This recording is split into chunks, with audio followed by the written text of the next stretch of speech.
भागवत पुराण के प्रथम स्कंद के चतुर्थ अध्याय में दो भाइयों गोकर्ण और धुंधकारी की कहानी है। तुंगभद्रा नदी के तट पर एक बस्ती में आत्मदेव नामक एक ब्राह्मण रहता था, जो एक सदव्यक्ति था। हालांकि उनकी पत्नी धुंधुली, तामसिक और नीच प्रवृत्ति की थी।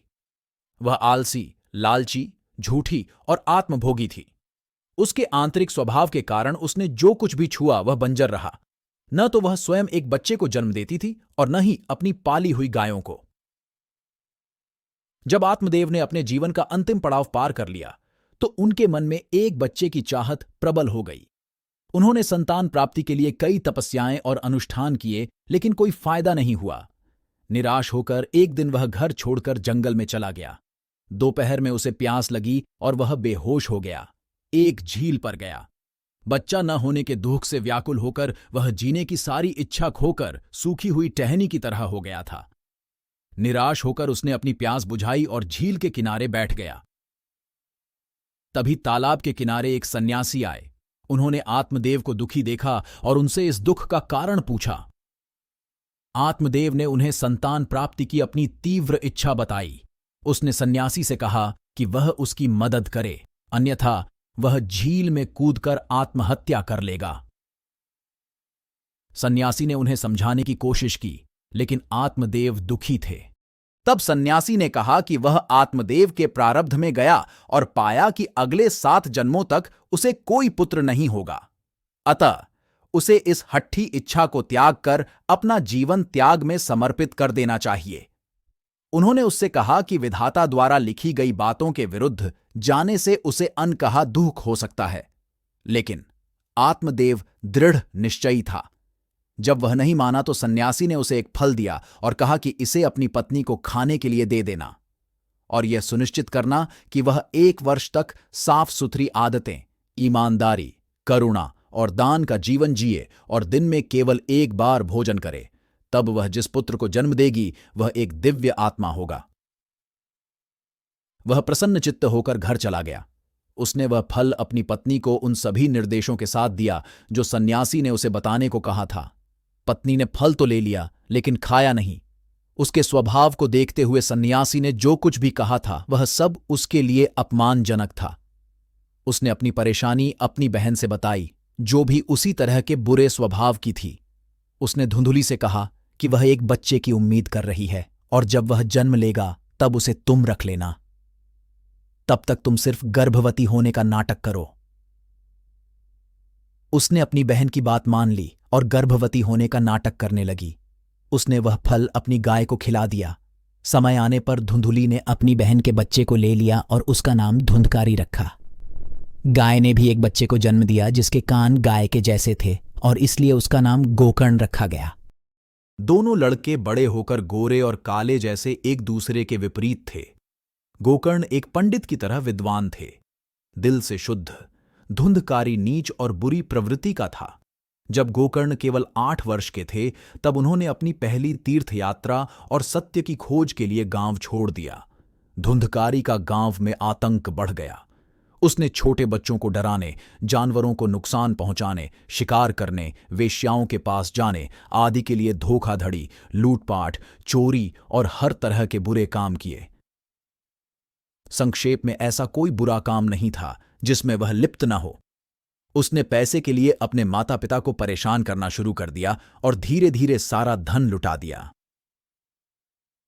आत्मदेव अपने पुत्र के व्यवहार से बहुत दुखी हुए और उन्होंने गोकर्ण से पूछा कि उन्हें क्या करना चाहिए। गोकर्ण ने उससे कहा कि अंततः उसे यह एहसास हो कि सांसारिक मोह और इच्छा ही सभी दुखों का कारण है।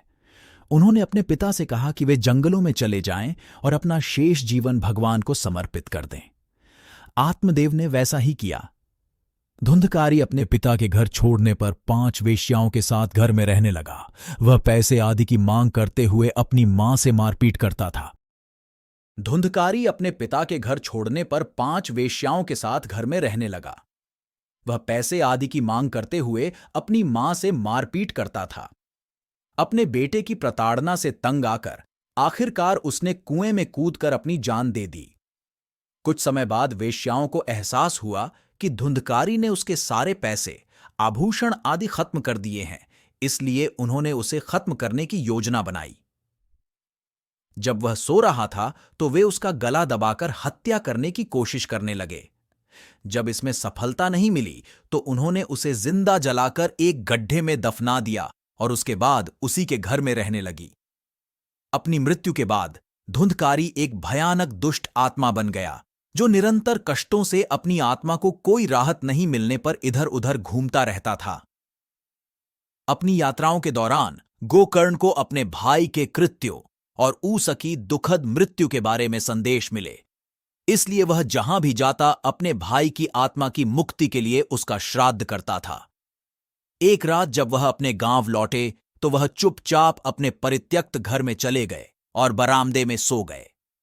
आधी रात में किसी भयानक आत्मा की उपस्थिति से उनकी नींद खुल गई। जब उसने आत्मा का सामना किया तो धुंधकारी ने खुलासा किया कि वह कौन था। गोकर्ण ने आश्चर्य व्यक्त किया कि जब गोकर्ण ने गया और अन्य स्थानों पर उसका श्राद्ध किया था, तब भी वह आत्मा के रूप में घूम रहा था। धुंधकारी ने उससे कहा कि उसने इतना बुरा जीवन जिया है कि उसकी आत्मा को कभी मुक्ति नहीं मिलेगी। उसने गोकर्ण के सभी कुटिल अपराधों के बारे में बताया, जिसमें अपनी मां को मौत के घाट उतारना भी शामिल था। उन्होंने गोकर्ण से अपनी आत्मा को बुरे कर्मों के जाल से मुक्त करने और अपनी आत्मा को मुक्त करने का कोई रास्ता खोजने की अपील की। तब गोकर्ण ने गांव के सभी बुद्धिमानों, धर्मात्माओं और सद्पुरुषों को इकट्ठा किया और उनसे सलाह मांगी कि धुंधकारी की आत्मा के लिए क्या किया जा सकता है। उन्होंने कई धर्मग्रंथों और पवित्र पुस्तकों का अध्ययन किया, लेकिन समाधान नहीं मिल सका। तब यह निर्णय लिया गया कि गोकर्ण को सूर्य नारायण से सलाह लेनी चाहिए। इसलिए गोकर्ण ने पूरी तपस्या के साथ सूर्य नारायण से प्रार्थना की। उससे प्रसन्न होकर सूर्य नारायण ने उससे पूछा कि तुम्हारी समस्या क्या है। गोकर्ण ने उन्हें धूधाकारी की आत्मा के बारे में अपनी परेशानी बताई। तब सूर्य नारायण ने उनसे कहा कि 1 सप्ताह की श्रीमद् भागवत कथा का आयोजन किया जाना चाहिए और धुंधकारी को केवल पूरे मन से पूरा प्रवचन सुनना होगा। अत गोकर्ण श्रीमद् भागवत प्रवचन की व्यवस्था करने लगे। जैसा कि होता है जब ऐसी कथा कहीं भी आयोजित की जाती है तो यह एक भव्य आयोजन होता है जिसमें भूलोक से लेकर देवलोक तक सभी लोग शामिल होते हैं। धुंधकारी को कोई जगह न मिलने पर वह एक कोने में रखे 7 बांसों के ढेर में छिप गया। प्रत्येक दिन शाम को जैसे ही प्रवचन समाप्त हुआ, लोगों ने एक अजीब घटना देखी। बांसों के ढेर में से एक बांस फट गया। ऐसा 7 दिनों तक चलता रहा। अंतिम दिन बांस से पीतांबर के शुभ रंगों से सुसज्जित एक चमकदार शरीर उभरा। यह धुंधकारी ही था जो अब अपने सभी पापों से मुक्त हो गया था। पूरी श्रद्धा से भागवत सुनने से अपराध दूर होते हैं। स्वर्ग से एक अंतरिक्षयान उतरा और उसे आकाश में ले गया। तो यह आशा की कहानी है जिससे हर इंसान अपने सभी पापों के बावजूद सहायता प्राप्त कर सकता है। साथ ही यह कलयुग में भागवत पुराण के महत्व पर जोर देने वाली कथा है।